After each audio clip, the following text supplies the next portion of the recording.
Good morning વિદ્યાર્થી મિત્રો। અગાઉના લેક્ચરમાં આપણે સ્વાધ્યાય 13.2 છે પૂર્ણ કર્યું હતું। તો હવે આજે આપણે સ્વાધ્યાય 13.3 તરફ થઈ જઈએ છીએ। તો હવે આપણને સામાન્ય રીતે એવું આપણને કીધું હોય, દાખલા તરીકે એક રકમ આપી છે 268, તો આનું વિસ્તરણ કરો એવું આપણને કીધું હોય, તો વિસ્તરણ છે એ કેવી રીતે કરવાનું છે? તો કે અહીંયા એકમનો અંક કયો છે? 8, તો ત્યાં શું લખશું? 8 સોરી આપણે અહીંયા લખીએ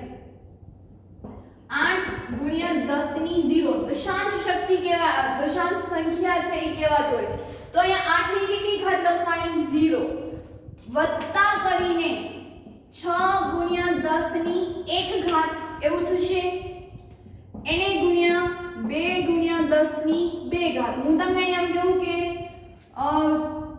2 ની સ્થાન કિંમત શું? મેં તમને કીધું હોય કે 2 ની સ્થાન કિંમત શું? તો આ એકમ, આ દશક અને આ 100, મતલબ 100 એટલે શું થશે? 2 ગુણ્યા 100, અને આ 100 ને કેમ લખાય? તો કે 2 ગુણ્યા 10 ની 2 ઘાત એટલે 100 લખાશે, એટલે એવી રીતે અહીંયા। પછી દશક છે, દશક એટલે ત્યાં શું હોય? તો કે એક જ તે સંખ્યા વડે ગુણવાનું હોય, 10 વડે 6 ની સ્થાન કિંમત, તો દશકના સ્થાન ઉપર છે અને એની સ્થાન કિંમત શું? તો કે 6 ગુણ્યા 10 એટલે 60, તો અહીંયા 10 ની ઘાત કાંઈ ન હોય એટલે શું આવે? 1, અને 8 એકમના સ્થાન ઉપર છે। મેં તમને એવું કીધું હતું કે કોઈ પણની ઘાત એટલે 0, આપણે ત્યાં એકમના સ્થાન ઉપર નાના હતા ત્યારે આવું લખતા હતા કે 8 ગુણ્યા 1, અને અહીંયા 1 એટલે મેં ત્યાં થોડુંક જ ફેર કર્યું છે। શું કર્યું? તો કે 10 ની 0 ઘાત છે એ મેં લખી નાખ્યું। જે આપણે બાળપણમાં કરતા હતા એ જ રીતે આમાં પણ કરવાનું છે। અહીંયા 8 એકમના સ્થાન ઉપર છે, એકમના સ્થાન ઉપર હોય એટલે એની સ્થાન કિંમત શું લખીએ? તો કે 8 ગુણ્યા 1, દશકના સ્થાન ઉપર હોય તો 10 ગુણ્યા 6 લખીએ, 100 ના સ્થાન ઉપર હોય તો 2 ગુણ્યા 100 લખીએ। પણ હવે આપણે એ જ સંખ્યાને ઘાત સ્વરૂપે છે લખ્યું છે, એટલે અહીંયા 1 આવ્યો એટલે 1 એટલે શું લખાય? 10 ની 0 ઘાત, કેમ કે કોઈ પણની 0 ઘાત એટલે 1, તો આપણે 10 ની શું લખી? 0 ઘાત। અહીંયા શું લખ્યું હતું? તો કે 10 ની 1 ઘાત, 100 એટલે આપણે લખી શકીએ 10 ની 2 ઘાત। હવે દાખલા તરીકે કોઈ બીજી રકમ છે, દાખલા તરીકે આ રકમ છે, તો અહીંયા શું આવશે? એકમ, પછી દશક, 100 અને 1000, બરાબર? જો અહીંયા આપણે લખીએ, ધ્યાન રાખજો, અહીંયા હું લખીશ, આપણે ઊંધેથી લખશું લખવાનું, બરાબર? એટલે અહીંયા એકમના સ્થાન ઉપર છે એટલે આપણને હવે બધાને ખબર પડી ગઈ કે 8 ગુણ્યા 10 ની 0 ઘાત, 4 આપ્યું છે તો વત્તાની નિશાની, 4 એ દશકના સ્થાન ઉપર છે એટલે 10 ની 1 ઘાત, વત્તા નિશાની 6 કે જે 100 ના સ્થાન ઉપર છે, ત્યાં શું લખશું? 10 ની 2 ઘાત, અને 1000 છે એટલે આવી રીતે થાય, તો 1000 ને શું લખાય? 10 ગુણ્યા 10 ગુણ્યા 10 આવું લખાય, બરાબર? 1000 ને આપણે આ રીતે લખી શકીએ, તો અહીંયા 10 ની 3 ઘાત એટલે એવું લખી શકાય 10 ગુણ્યા 10 ગુણ્યા 10, એટલે ત્યાં શું લખાય? ઘાત સ્વરૂપે લખવું હોય તો 10 ની 3 ઘાત, તો અહીંયા શું લખવાનું? 3 ગુણ્યા 10 ની 3 ઘાત, વચ્ચે વત્તાની નિશાની, એટલે બધા વચ્ચે વત્તાની નિશાની, અને આપણે એને વિસ્તૃત સ્વરૂપમાં છે લખ્યું છે। તો આનો જ ઉપયોગ કરીને આપણે આ બધી જ સંખ્યાઓનું વિસ્તૃત છે એ કરવાનું છે, બરાબર? તો કરીએ આપણે। તો જો 4 અંકની આપ્યું હોય તો એમાં પણ એમ જ કરવાનું। ટૂંકમાં એટલું યાદ રાખો કે જમણી બાજુથી ડાબી તરફ જઈએ છીએ તેમ 0 10 ની ઘાત છે એ ધીરે ને ધીરે વધતી જાય છે, બરાબર? જમણી બાજુથી ડાબી તરફ જઈએ છીએ તેમ તેમ 10 ની જે ઘાત હતી એ વધતી જાય છે, ત્યાં સુધી આપણે કરવાનું છે। તો અહીંયા આપણે લખીએ, તો અહીંથી શરૂઆત કરીએ, 4 ગુણ્યા 10 ની 0 ઘાત વત્તા 0 ગુણ્યા 10 ની 1 ઘાત વત્તા 4 ગુણ્યા 10 ની 2 ઘાત વત્તા 9 ગુણ્યા 10 ની 3 ઘાત વત્તા 7 ગુણ્યા 10 ની 4 ઘાત વત્તા 2 ગુણ્યા 10 ની 5 ઘાત. આવું થશે કારણ કે જો 4 એકમના સ્થાન ઉપર છે તો ત્યાં આપણે 0 ઘાત લખી, 0 દશકના સ્થાન ઉપર છે પણ આપણે દર્શાવવું તો પડશે એટલે આપણે 10 ની 1 ઘાત લખી. 4 છે ઈ 100 ના સ્થાન ઉપર છે એટલે 100 ના સ્થાન ઉપર એટલે 10 ની 2 ઘાત. 7 1000 ના સ્થાન ઉપર છે એટલે 9 ગુણ્યા 10 ની એકમ દશક 100 1000, 9000 ના સ્થાન ઉપર છે એટલે 10 ની 3 ઘાત લાખ 7 ની 10 4 અને અહીંયા 2 ની 2 ગુણ્યા 10 ની 5 ઘાત. એટલે તમે જો જમણી બાજુથી જેમ જેમ ડાબી તરફ જતા જઈએ છીએ એમ સંખ્યા કેવી થતી જાય છે તો કે એની ઘાત છે ધીરે ધીરે વધતી જાય છે. એવી જ રીતે બીજો દાખલો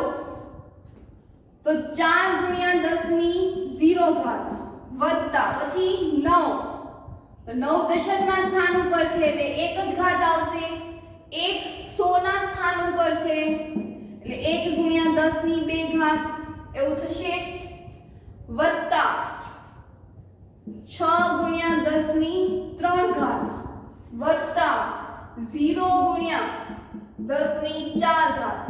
વત્તા 0 ગુણ્યા 10 ની 5 ઘાત વત્તા 3 ગુણ્યા 10 ની 6 ઘાત થશે. આવું અહીંયા પણ ઘાત વધતી ગઈ. એના પછીમાં 6 તો 6 ગુણ્યા 10 ની 0 ઘાત વત્તા 9 ગુણ્યા 10 ની 1 ઘાત 9 દશકના સ્થાન ઉપર છે 100 ના સ્થાન ઉપર છે એટલે 10 ની કેટલી ઘાત આવશે 2 વત્તા 6000 ના સ્થાન ઉપર છે એટલે 3 ઘાત આવશે વત્તા હજી 80 આવ્યું પણ આપણે 0 નું કરવું પડશે એટલે 0 ગુણ્યા 10 ની 4 ઘાત વત્તા એકમ દશક 100 1000 10000 લાખ 8 લાખના સ્થાન ઉપર છે એટલે 5 ઘાત આવશે અને હજી 10 લાખ એટલે 2 ગુણ્યા 10 ની 6 ઘાત. બરાબર. એવી જ રીતે એના પછીનું 9 એકમના સ્થાન ઉપર છે એટલે 10 ની 0 ઘાત વત્તા 1 કયા સ્થાન ઉપર છે દશકના એટલે આપણે 10 વડે ગુણવાનું વત્તા 7 ગુણ્યા 10 ની 2 ઘાત વત્તા 0 ગુણ્યા 10 ની 3 ઘાત હજારના સ્થાન ઉપર છે એટલે 2 ગુણ્યા 10 ની 4 10000 ના સ્થાન ઉપર છે વત્તા 1 ગુણ્યા 10 ની 5 ઘાત કેમ કે એ લાખના સ્થાન ઉપર છે એટલે આપણે જમણી બાજુથી છે એ લખવાનું હોય છે. ક્લિયર. એના પછીનો છેલ્લો દાખલો 8 ગુણ્યા 10 ની 0 ઘાત એકમના સ્થાન ઉપર છે એટલે વત્તા 6 ગુણ્યા 10 ની 1 ઘાત વત્તા 0 ગુણ્યા 10 ની 2 ઘાત વત્તા 0 ગુણ્યા 10 ની 3 ઘાત વત્તા 2 ગુણ્યા 10 ની 4 ઘાત. બરાબર. એટલે આને આપણે કીધું વિસ્તૃત સ્વરૂપમાં લખ્યું. નીચેની સંખ્યાને વિસ્તૃત સ્વરૂપમાં લખો. એટલે અમુક વખત સંખ્યા આપી હોય તેને વિસ્તૃત સ્વરૂપમાં લખવાનું હોય છે તો એના પછી વિસ્તૃત સ્વરૂપમાં આપેલી હોય તો આપણે એની સંખ્યા છે એ લખવાની હોય છે. જે એના પછીનો જ પ્રશ્ન એના જેવો જ તે છે તો એ કરી આપણે. તો હવે એના પછી પ્રશ્ન 2 કે નીચેની વિસ્તૃત સ્વરૂપ જે સંખ્યા છે વિસ્તૃત સ્વરૂપને સંખ્યામાં લખો. હવે આપણે આને સંખ્યામાં છે એ લખવાનું છે તો શું કરશું તો કે અહીંયા 8 ની 4 ઘાત છે એટલે 10000 ના સ્વરૂપમાં હશે એટલે 8 પછી 1000 ના સ્થાન ઉપર છે એટલે ત્રીજું સ્થાન 0 4 અને 5 એટલે જો 5 એકમના સ્થાન ઉપર 4 ગુણ્યા 10 એટલે દશકના સ્થાન ઉપર 0 10 ની 2 ઘાત એટલે 0 છે 100 ના સ્થાન ઉપર આવવું જોઈએ 6000 ના સ્થાન ઉપર અને 8 છે ઈ 10000 ના સ્વરૂપમાં એટલે કઈ સંખ્યા બની તો કે 86045. એના પછી આ કયા સ્થાન ઉપર છે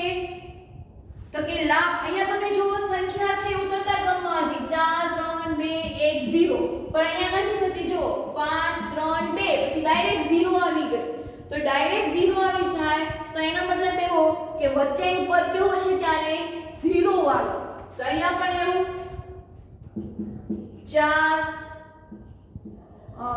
4 પછી ડાયરેક્ટ 3 આવ્યો ચોથું પદ કપાઈ ગયું એટલે ત્યાં શું મૂકી દેવાનું 0 પછી 5 પછી 3 કારણ કે 3 પછી 2 આવી ગઈ જો 2 પછી 1 ઘાત નથી એટલે ત્યારે શું મૂકી દેવાનું 0 અને 2 ઘાત ખ્યાલ પડ્યો અહીંયા આપણને 4 3 2 1 0 ઘાત છે એ આપણને ઉતરતા ક્રમમાં જ આપી હતી વચ્ચે એક પણ નંબર કાપ્યા વગર પણ જે બીજો દાખલો છે તો એમાં નંબર કપાઈ ગયા છે તો જ્યારે પણ નંબર કપાઈ ગયા હોય ત્યારે આવી રીતે 0 છે એ મૂકી દેવાનું તો અહીંયા 10 ની 5 ઘાત પછી ડાયરેક્ટ 10 ની 3 ઘાત આવી 10 ની 4 ઘાત છે નથી એટલે ત્યાં શું મૂકી દીધું 0 પછી એવી જ રીતે 10 ની 3 અને 10 ની 2 લાઈનમાં છે તે બંને બાજુમાં 53 લખ્યા પણ 10 ની 2 ઘાત 10 ની 0 માં 10 ની 1 ઘાત નથી એટલે ત્યારે પાછું 0 મૂકી દીધું એટલે જ્યારે પણ સંખ્યા છે દર્શાવવામાં નથી આવી ત્યારે વચ્ચે શું મૂકી દેવાનું 0 એના પછી પણ જો એવી જ રીતે છે 4 પછી 3 નથી 2 છે 1 નથી તો 3 અને 1 પાસે શું આવશે કિંમત 0 એટલે 3 0 7 0 અને 0 બરાબર સોરી અહીંયા શું આવશે 5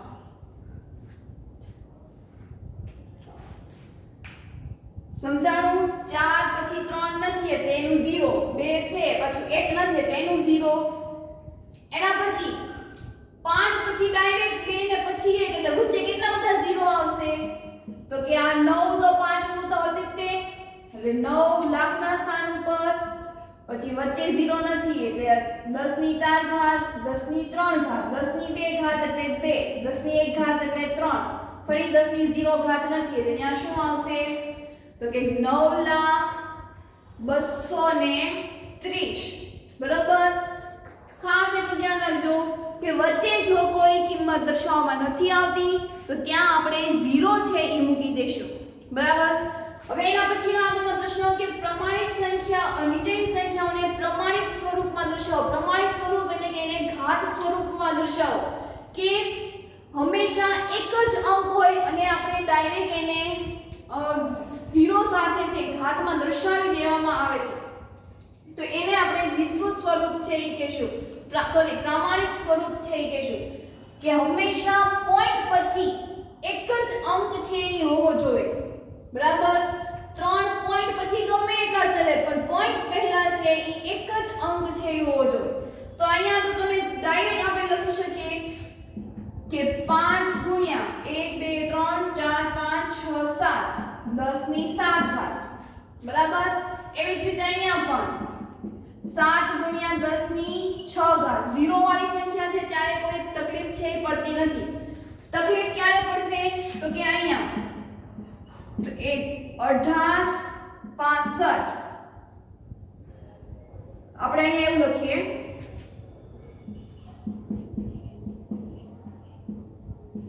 0 0 0 0 0 પછી પોઈન્ટ પછી હું આ રીતે 0 લગાવ્યો છે પોઈન્ટ પછી શું કામ 0 લગાવ્યો કારણ કે પોઈન્ટ પછી તમે ગમે એટલા 0 લગાવો પોઈન્ટ પછીના 0 ની કોઈ કિંમત હોતી નથી અહીંયા હું પોઈન્ટ પછી 2 લગાવું કે હું 10 જેટલા મીંડા લગાડું પણ પોઈન્ટ પછી જેટલા મીંડા આવશે એની કોઈ વેલ્યુ હોતી નથી હું એમ કહું કે મેં આ પેન 50 રૂપિયાને 00 પૈસામાં ખરીદી 50 રૂપિયાને 00 પૈસામાં મેં ખરીદી તો મેં એક્ચ્યુઅલી આ કેટલામાં ખરીદી તો કે 50 રૂપિયા કારણ કે 50.00 એવા આપણે પૈસા આપતા નથી આવા કોઈ રૂપિયા આપ્યા એવું લખ્યું હોય 50.00 રૂપિયા તો તમે ત્યાં શું આપશો 50 ની નોટ જ આપશો ને તેવી જ રીતે પોઈન્ટ પછી 0 ની કોઈ વેલ્યુ હોતી નથી પણ જો હું આ પોઈન્ટને હું ખસેડી દઉં અને ખસેડીને હું 3 પાસે લઈ આવું તો એની વેલ્યુ છે એ બદલાઈ જાય બરોબર આ પોઈન્ટને ખસેડીને હું ક્યાં લાવું 3 પાસે તો કેટલા મારે ખસવા પડે છે તો એ 3 પાસે આવશે તો કે અહીંથી ખસીને અહીંયા આવશે અહીંથી ખસીને અહીંયા આટલા બધા છે ને ખસવા પડે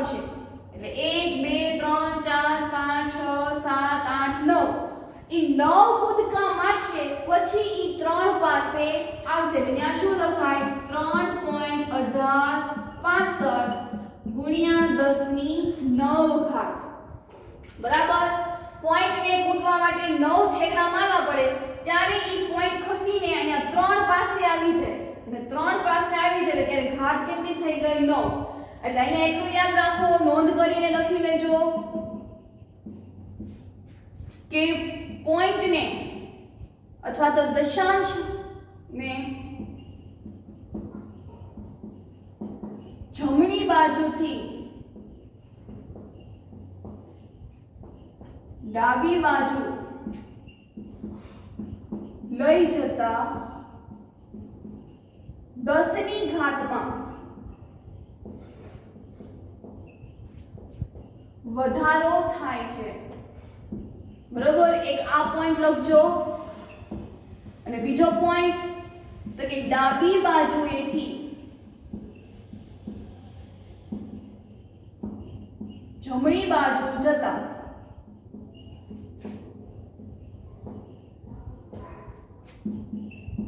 10 ની ઘાતમાં ઘટાડો થાય છે બરાબર આ બે નોંધ યાદ રાખજો તો આપણે પોઈન્ટ ને ક્યાં લઈ ગયા જમણી બાજુથી ડાબી બાજુ તો જમણી બાજુથી ડાબી બાજુ જતા શું થાય છે તો કે વધારો એટલે તમે જો પહેલા 1 હતું પછી ધીરે ધીરે 2 ઘાત થઈ 3 થઈ એવી રીતે ક્યાં સુધી આવી તો કે 10 ની 9 ઘાત સુધી છે યાર એના પછી એવો જ દાખલો છે તેમાં પણ આપણે આ જ મેથડ કરશું કે 0.000 આવી રકમ છે પોઈન્ટ ને ખસેડવાના છે ક્યાંથી ખસેડવાના છે જમણી બાજુએથી ક્યાં લાવવાના છે 3 પાસે તો હું 3 પાસે લાવીશ એટલે કેટલા ખસવા પડ્યા 1 2 3 4 અને 5 તો ત્યારે 10 ની કેટલી ઘાત થઈ ગઈ 5 અને પોઈન્ટ પછી આ બધી જ કિંમત છે ઈ લખી નાખવાની બરાબર એવી જ રીતે અહીંયા આપણે લખ્યું હતું એ જ રીતે અહીંયા પણ આપણે લખી નાખવાનું એટલે અહીંયા પોઈન્ટ ને 5 જ કૂદકા મારવા પડ્યા છે ઉપરનામાં એને 9 કૂદકા છે મારવા પડ્યા એના પછી ને તો હજી જો અહીંયા પોઈન્ટ આપ્યો તો પોઈન્ટ આપ્યો હોય ત્યારે એને આપણે ક્યાં લખીએ છીએ તો કે એક જ સ્ટેપ પોઈન્ટ પછી એક જ રકમ છે હોવી જોઈએ પોઈન્ટ આમ તો પહેલા થાય પછી નહીં પોઈન્ટ પહેલા એક જ રકમ હોવી જોઈએ અહીંયા પોઈન્ટ પહેલા કેટલી બધી રકમ છે તો કે 1 2 3 4 પોઈન્ટ પહેલા 4 રકમ છે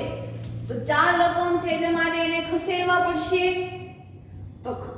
3.90878 લખવા માટે આ પોઈન્ટ ને કેટલી વખત ખસવા પડ્યા તો કે 1 2 3 4 અને એને ગુણ્યા 10 ની 4 ઘાત લખી નાખવાની કારણ કે ઈ જમણી બાજુથી ડાબી બાજુ આવે જમણી બાજુથી ડાબી બાજુમાં છે તો ઘાતમાં શું થાય વધારો બરાબર એવી જ રીતે જો અહીંયા પોઈન્ટ અહીંયા છે મારે 3 પોઈન્ટ પછી લખવાનું છે તો આ જે પોઈન્ટ પેલા 7 પહેલા હતો હવે મારે એને 9 પહેલા લખવાનો છે તો 9 પહેલા લખવા માટે એને કેટલા કૂદકા મારવા પડશે તો કે 1 2 3 તો 10 ની કેટલી ઘાત આવશે 3 બરાબર એટલે આ બે દાખલાઓ છે આના નોંધ ઉપર છે એ રહેલી છે એટલે જો ડાબી બાજુથી જમણી તરફ જાઓ તો ઘાતમાં ઘટાડો થાય અને જમણી બાજુથી ડાબી બાજુ જાઓ તો ઘાતમાં વધારો છે એ થતો હોય છે તો હવે એના પછીનો છેલ્લો પ્રશ્ન છે એ જોઈએ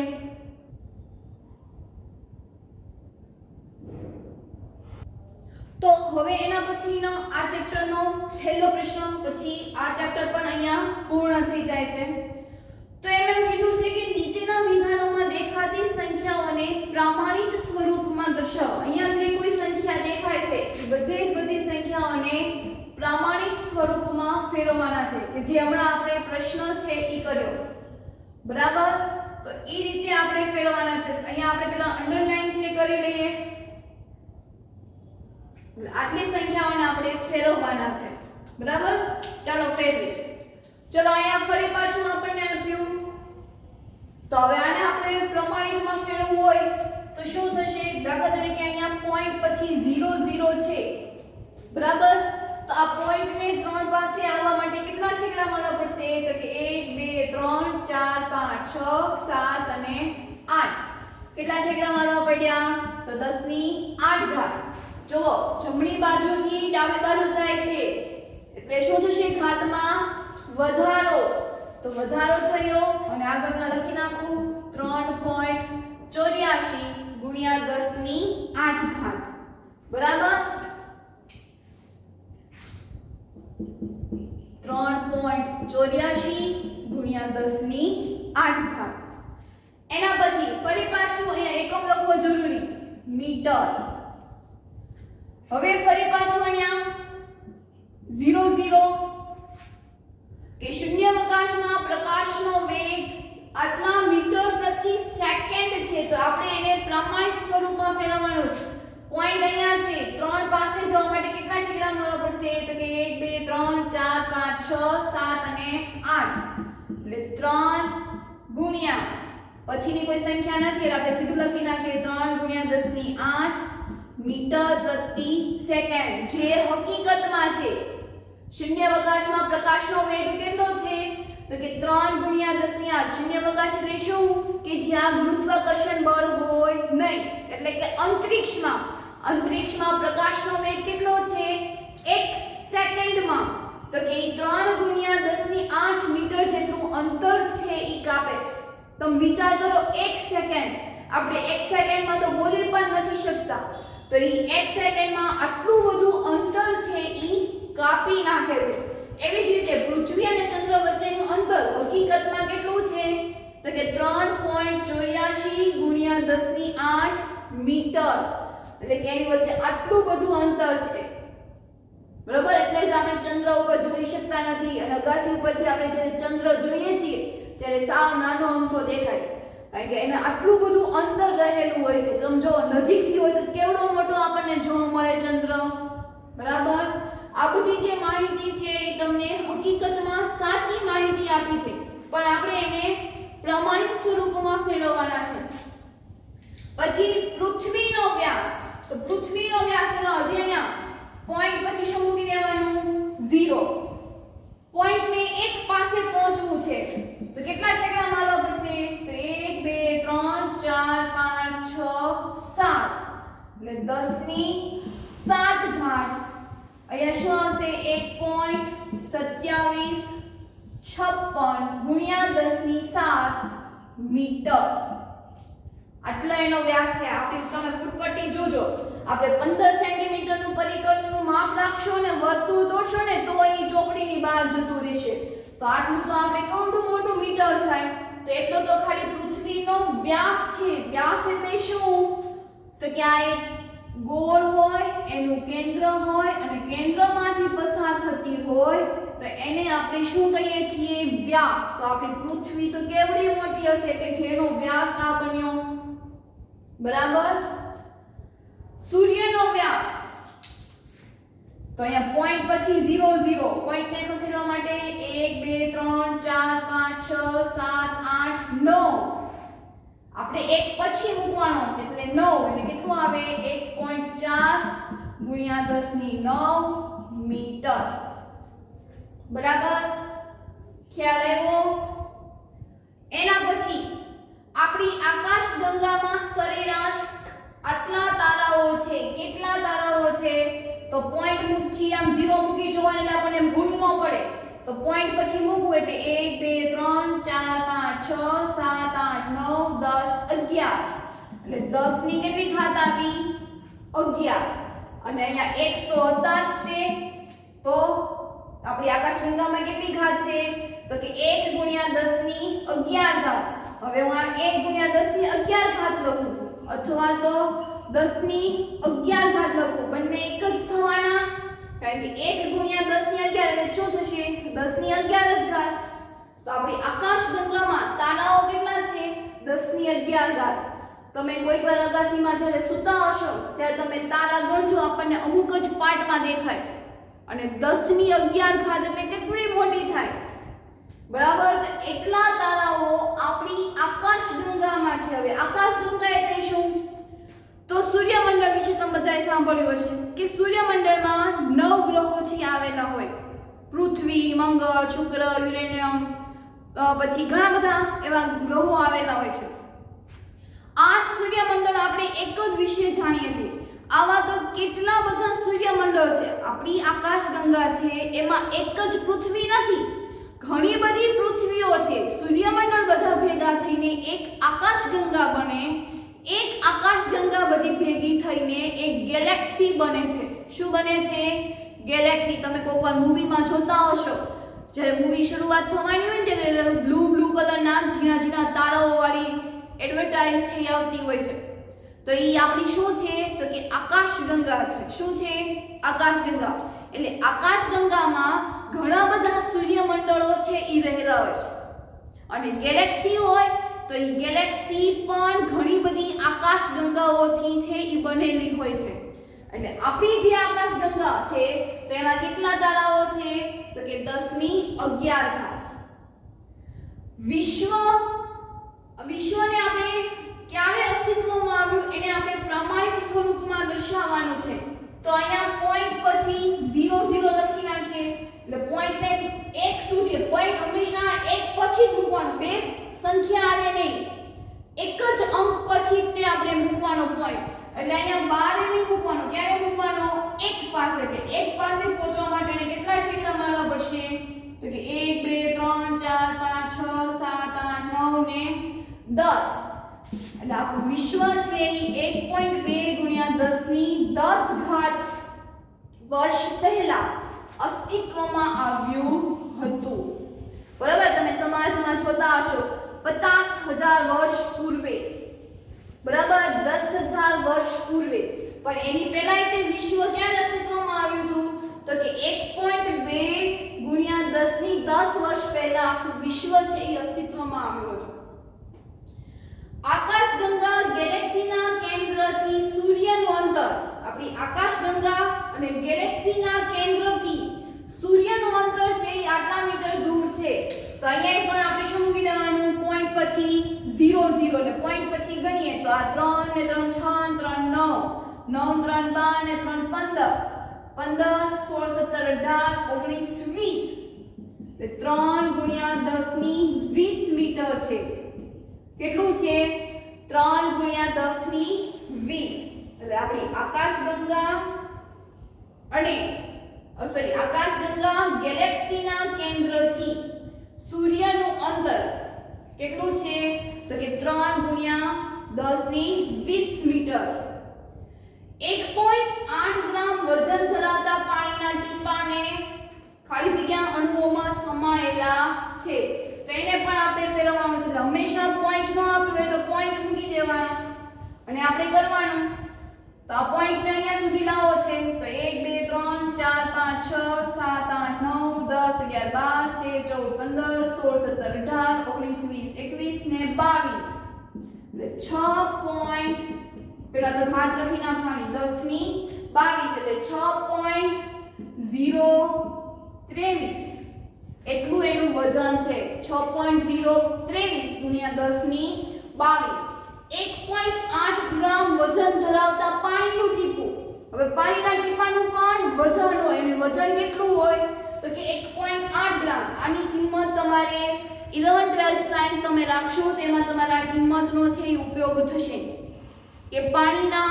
એક અણુ જે હોય છે કે જે કેટલાનું હોય છે? તો કે 1.8 ગ્રામ વજન ધરાવતા પાણી હોય તો એમાં કેટલા પરમાણુઓ સમાયેલા હોય? તો કે 6.023 × 10^22 જેટલા પરમાણુઓ સમાયેલા હોય। હું તમને એમ કહી દઉં કે પરમાણુઓ બધા ભેગા થઈને એક અણુ બને। શું બને? એક અણુ। તો આવા કેટલા પરમાણુઓ ભેગા કરવાના છે? 6.023 × 10^22 ત્યારે એક પાણીનું ટીપું છે એ બને। તમે વિચાર કરો પાણીની વેલ્યુ આપણી માટે કેટલી વધી છે, બરાબર? આપણે પાણી છે અત્યારે આમનામ જવા દઈએ છીએ, ટાંકો છલકાઈ જાય અથવા તો આપણે ધોવામાં સાફ કરતા હોય તો એક ટીપુમાં આટલા પરમાણુઓ રહેલા હોય છે। તો આપણે તો રોજના કેટલા બધા ટીપુ છે એ બગાડીએ છીએ, તેમાંથી કેટલા બધા પરમાણુઓ છે એ વેસ્ટ જતા રહે છે। એટલે હવેથી આપણે પાણીનો બગાડ છે એ કરશું નહીં। એના પછી પૃથ્વી પર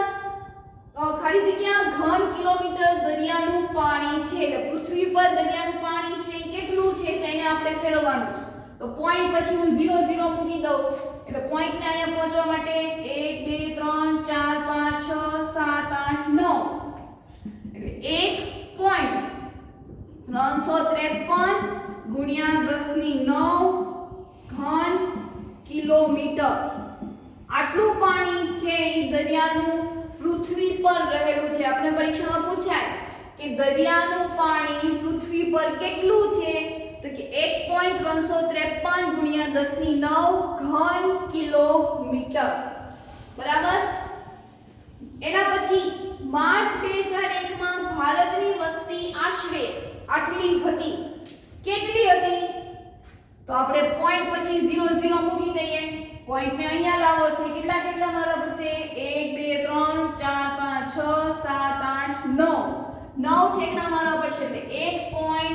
1.027 ગુણ્યા 10 ની 9 જેટલી વસ્તી છે ઈ હતી કેટલી હતી 2001 માં તો કે 1.09 ગુણ્યા 10 ની 9 ઘાત તમે ન્યૂઝપેપરમાં કે સમાચારમાં સાંભળતા હશો નરેન્દ્ર મોદી બોલતો હતો ત્યારે કે ભારતવાસીઓ આપણા દેશમાં 102 કરોડ જેટલી વસ્તીઓ છે એને આ પોઈન્ટમાં નથી રાખ્યા એને કરોડમાં ફેરવી નાખ્યા તો કરોડમાં ફેરવા માટે એને શું કર્યું તો કે એને ત્યાં આવી રીતે બોલ્યો 102.7 ગુણ્યા 10 ની 7 करोड़ એટલે શું થાય 10 ની 7 એટલે આપણે એમ કહે છે मेरे प्यारे भारत वासियों हमारे देश में इतने लोग रहते हैं कितने तो कि 102.7 करोड़ बराबर તમે એવું સાંભળ્યું હશે તો આ પણ વસ્તી ગણતરી છે કેવી છે તો કે સાચી છે આમ આપણે આ ચેપ્ટર આજે પૂર્ણ કરી નાખ્યું फेसबुक में साथे साथे हशो एवी आशा राखुं छुं प्रेक्टिस बुक में पण साथे हशो प्रेक्टिस बुक में आज स्वाध्याय छे ई फरीथी तमारे ए बुक में छे ई करवानो छे साथे घड़िया पण लखवाना छे तो अहींया आपणे आजनो लेक्चर छे पूर्ण करीए छे नवा विडियो लेक्चर साथे आपणे नवुं प्रकरण छे ई शरू करीशुं तो अहींया आपणे आजनो लेक्चर पूर्ण करीए।